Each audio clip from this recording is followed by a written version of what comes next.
The thoughts, views, and opinions expressed on the Connect show belong solely to the individuals and do not reflect those of Connect and its affiliates, sponsors, or partners.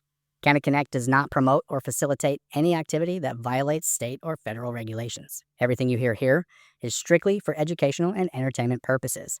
It is not legal advice, it is not financial guidance, and it's definitely not medical direction. Seriously, don't take our word for it. Even if someone on the mic sounds like they know what they're talking about, and they're probably crazy smart too. Regardless of how legit our guests may be, you should always do your own homework, consult with your attorney, and understand the risk you're taking before you do anything when it comes to cannabis. Our intention is to keep it real. If you've got a problem with anything we've said, take us to court.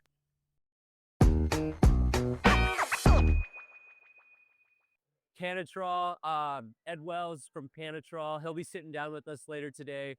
Cannatrol, Cool Cure units. That's part of the raffle going on tonight with Frontline Bud Foundation. Shout out to David Luz, Cannatrol, the whole team. We're going to be doing it big with Cannatrol all year long. Yep. Welcome back to the Connect show. I'm your host, Steven Eigenman, and we are live from Lucky Leaf, day one, here with Cannatrol, head of sales, Ed Wells, vice president. Where'd you fly in from? Flew in from Miami, actually. Really? Yeah. Nice. Yeah, I relocated to Miami a couple months ago. So. Oh, you did? Yeah, no longer in Vermont. Wow. Vermont to Miami. What was the transition like? Got married, and my wonderful wife, Jasmine, is from Miami. So, Okay. yeah, she's, born and raised Miami native. Wow. It was easier for me to relocate, I guess, than her. She's got some businesses and stuff there. Okay. She's launching a vertical medical cannabis company in Florida. So, yeah, it just made more sense for me to be the one to relocate. So, nobody had to twist my arm to go to Miami from Vermont in December either. It was like, okay, I can handle that. So I may have gotten married as well since I've seen you. well, I knew last time I think I saw you, you guys were expecting and you're getting married, I think. And yeah, I think that was what you had going on. Yeah. I had the wedding. Well, we had the wedding in June. We had the baby in October. We had a courtroom ceremony. Yeah. And then we had a party and a traditional celebration this past summer. And I don't know if were you guys at CannaCon? We were, yeah. Yes. So saw you there. That's right. So I got married, then we have CannaCon, now we're here. Okay, yeah. Yeah, so congratulations. Yeah, and we have twin boys on the way. Wow. So similarly, we actually got married in Vegas the end of the week of BizCon. So yeah, I figured, we're both in cannabis. Really? Yeah, so How were the photos? Great. It's walking down through Fremont in a tux and a wedding gown on a Friday night at about 10 p.m. We not believe the amount of people like high-fiving you and congratulating you, fist bumps and everything. So it was a really surreal experience. Best MJ BizCon, contrary to the reports. Best MJ BizCon. Yeah, for us it was great. So how's Cannatrol doing?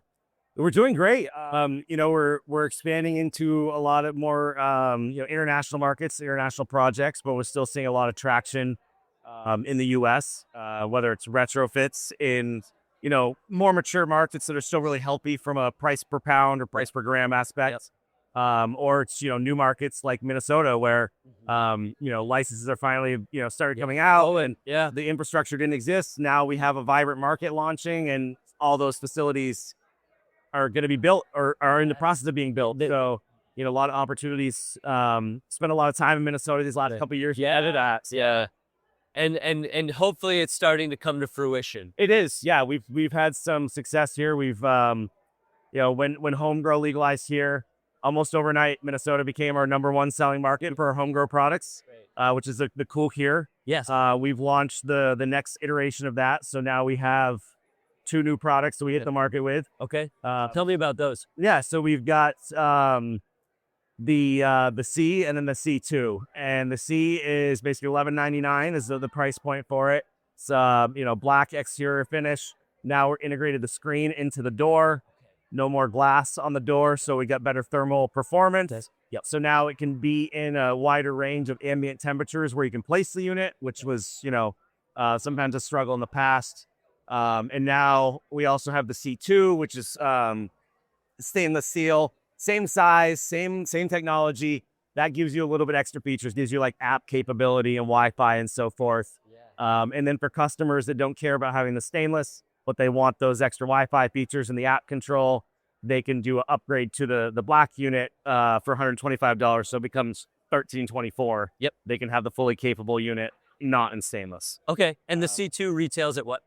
The C2 is $14.91. $14.99. Yeah. Okay. And those are, I believe a lot of the stores here in Minnesota have them in stock already. We started shipping them last month in January. So we first started shipping them out. Okay. So yeah, those have been hitting the market. Great reception on them. We also have another exciting product we're going to be launching in Q3 this year, coming out with what we call the CXL. So yeah, on the home grow segment, a lot of the feedback we always got was, I need a bigger unit. I'm growing, maybe I'm a little bit on the heavy side of a home grower. And so, we've been able to finally get through some challenges in engineering and working around scaling that up. Wow. So now the CXL is going to target about 10 pounds of wet weight capacity. So it's going to be about four times the capacity of our current Cool Cure models. Wow. You've built the Tahoe or the Suburban. Exactly. Yeah, for sure.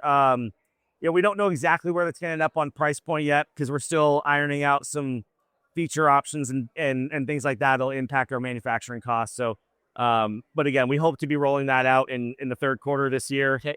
And as soon as we have our final costing on that, we'll be able to kind of let people know where it's going to be at price. Sure. Wow, that's cool. So 2.5 pounds on the unit. Yeah, I'm familiar with. Kilo to 2.5, so 2.2 to 2.5 Right. in that range. But to be able to go 5x larger, 4 to 5x larger, that's a whole different unit. Huge. Exactly. And it's not going to be four times the price either. That's the point. It's going to be, cool. Yeah.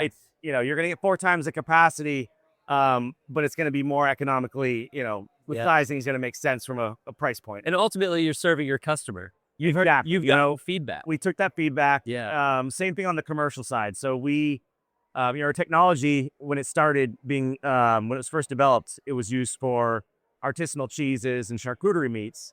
So we were doing full room systems from the beginning. Yeah. The only small units we've ever done was when we first launched into Cannabis. Okay. So on our commercial scale systems on Cannabis, we do entire rooms. We can size it to whatever weight the facility needs.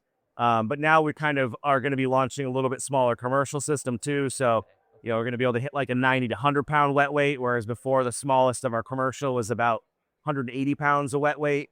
And we can go all the way up from there. We've done like 10,000 pound storage systems for, large outdoor farm in California. Okay. So we can really service pretty much every segment of grower at this point. And with bringing out these new products, we're filling in that gap in between as well, because we do know that, again, there's the whole gray market area or whatever you want to call it. There's caregiver growers in some states as well still. Yeah. That, they're not on a big commercial scale, but they're growing more than what you're going to throughput through this a single one of our smaller Cool Cure models. So I'm sure it's probably similar between a home grower and a large scale cultivator, but what is the positive feedback that you hear from folks that utilize Cannatrol rooms?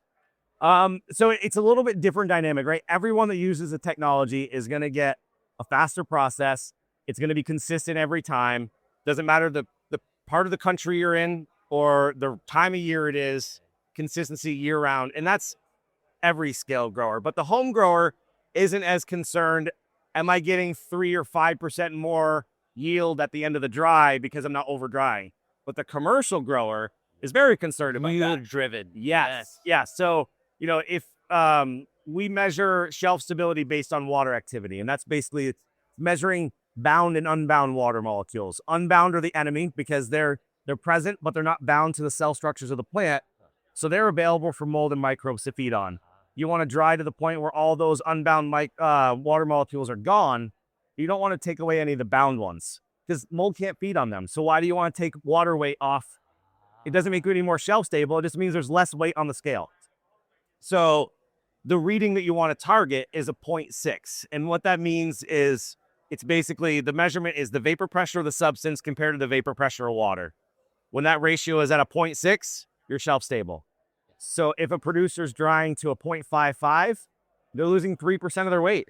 So in a market like this right now, if I can tell you as a producer and you've gone through all these steps to get your license, you've spent all the capital to build out, and you're right now getting, like, what I've heard is $4,000 a pound. I've heard that new market. I've heard more. I've heard 4,500 is kind of the cap. I heard anywhere from 3,750 to 4,500 is the numbers I've been hearing thrown around. And I think we're maybe Some folks are willing to sell it a little lower than that, but not to interrupt you. No. From the jump, 4,000 was the rate. Yeah. And so to that point, if every 100 pounds you're producing, if I can just give you a better way to dry and cure it, and you can get back 3%, even if you're only just over drying by a little bit and to a 0.55, you get 3 pounds more on every 100. That's $12,000 more on every 100-pound harvest. Okay. And that's not a large harvest. No, it's a 100-pound harvest. That's it's smaller scale commercial. That's a micro grow. Exactly. Okay. And then so you say, just ballpark depending on options and features, your system for that harvest size is probably going to be $40,000 to $50,000, for the system for that size of an operation. Okay. Well, if you can get back $12,000 more in every harvest, say you've got 4 flower rooms, so you're harvesting every 2 weeks, that system pays for itself in 2 months. It's easy ROI. The ROI is amazing in this market, which is why you've had some success. Okay. Some really great success stories already. Wow. What do folks need to know beyond that? If we're speaking truly to the operators, the cultivators, why shouldn't they buy a Cannatrol unit? Why shouldn't they? Yeah. There's no reason they shouldn't. I mean, you're not sacrificing quality at yield because you're getting more yield and more quality. You're not sacrificing process time. It's a faster process. People are typically drying for 10 to 14 days. And then if they are curing, that's very controversial. Some people are like, oh, it cures in the package when it's going through the supply chain. If that's your mantra, and right now you can get away with that because anything you can grow and pass testing is going to sell right now. Literally. There's a huge demand. Yeah, there's a huge demand. That's a better way to put it. But there's no sacrifice. You're not losing anywhere. Like it's all benefit. Like it's you're gonna reap benefits in everything. Yeah. Quality, yield, process time, labor savings. Right now, people are doing a cure. They're going in every day and they're checking that batch to see when it's dry enough. Right. And then they know that they've got to then stop that drying process. So they're pulling it out of that space and they're sealing it in a container. Yeah. But they're not sure if maybe there's still too much moisture. And the last thing they want to do after all this time and growing and drying and all of that, they don't want to lose it to mold in the curing process. So they open those bags or containers or bins, whatever they're using, to let moisture out, to burp them. Yeah. But if you're doing that in the summer, or you're doing that in the really dry winter, there's not consistency. And we've got a lot of different things going on here in Minnesota. Same where I'm from in Vermont, similar climate. I've lived there up until recently my whole life. And wow, you moved to Miami, Ed. Yeah, I know, it's a huge change. But so you get that consistency, but also you save on that labor because that's time. People going in and doing that, checking those, rotating those bins, burping them. People going in the drying room and taking those readings. Is there a certain guy that's snapping the stem to tell the organization when it's done and we're going to pull it? What happens if he leaves? What happens if he's sick? What happens if he takes vacation or she, whichever? Is Cannatrol more of a regimented process when it comes to drying and curing? It's just to set it and forget it. Like you set it and forget it. You set the parameters, you start the cycle. The system holds a stable flatline vapor pressure. There's no fluctuations like you get with HVAC and dehumidifiers because the physics of it are different. Okay. It's what makes our patented technology so special. Yes. The flower just naturally comes to equilibrium. You learned Boyle's law probably in somewhere along in school in a science class. Yeah. This basically means opposing pressures come to equilibrium. A high pressure moves to a low pressure. So your flower goes in very wet at a high vapor pressure. Yeah. Surrounded by a lower vapor pressure. Okay. Set at where the flower is going to be at that 0.6 ratio. Yeah. The flower equalizes to it. It has no choice. It has to equalize to it because of the laws of physics. And then it holds there. Yeah. So you don't have to pull it out because once it equalizes, it's like sous vide. Once the steak in the water bath is cooked, it doesn't overcook like it does in an oven. It just folds there until you're ready to serve it at the huge banquet where you're going to serve them. Exactly. So it's, it's a regimented process, but it gives you the process control to develop SOPs that are actually easy to follow. You can use I need some easy SOPs. Yeah, exactly. Yeah. You no longer need everyone to have dried and cured thousands of pounds of weed to get it right. They just need to know what parameters to set on the touchscreen. If they can use a smartphone, they can use our system. Right. And they can create perfectly dried and cured lead every time. And I'm sold. Exactly. Josh, should we get a Cannatrol? And people have figured out at this point, we've run out of Michael, our executive VP of sales, always like to say, we've run out of levers we can pull in the garden. You know, everyone's got the same nutrients, the same genetics available to them as growers, you know, all these same things. So to think that you're going to be the one person that's going to use the same genetics and all the same products as everyone else, but magically produce a better output than them, it's crazy. You've got to find a way to differentiate yourself. And the dry cure is where there's the most variability in the end product. So it's the easiest part of the process to differentiate your brands. Okay. Create value by differentiation, consistency. You know, if someone goes and buys your Gorilla Glue number 4 3 times, and every time you give them a different experience, and usually that's going to be more to do with the post-harvest than it is what happened in the grow. Yeah. Next time they Gorilla Glue number 4, they're probably going to try someone else's because they want consistency. It's true. No, we crave consistency. We buy Coca-Cola. We don't think that it's going to be different whether I buy it from this store or that store, if I buy it in Maine or if I buy it in Arizona. We want Coca-Cola to be the same every time. And you know, we can achieve that level of consistency in cannabis with the profit control. It's consistency, not regimentedness necessarily. It might be a little bit of both, but it's definitely consistency. That's what Cannatrol offers. Yeah, and the ability to, you know, we have people that use it for other things rather than just drying and curing their premium flower. Say you're producing pre-rolls, and whatever pre-roll machine you have has a certain consistency of ground material it's going to run the best with. Less jams, less downtime. You know, a more consistently packed pre-roll is going to smoke smoother. Yeah. So whatever that consistency is, you can dial that in. And once you know what set points your pre-roll machine does the best with, you can do that every time. So now all of a sudden, the biggest growing product segment in this country is pre-rolls. If you can put out a better, smoother smoking, consistent pre-roll, again, then you're going to set yourself apart. Differentiate. Exactly. Yeah. And it's Simple. It's simple. Set it and forget it. And, you know, amazing results every time. Cool. Cannatrol.com. Check it out. Cannatrolls.com. That's right. There's an S. There's an S.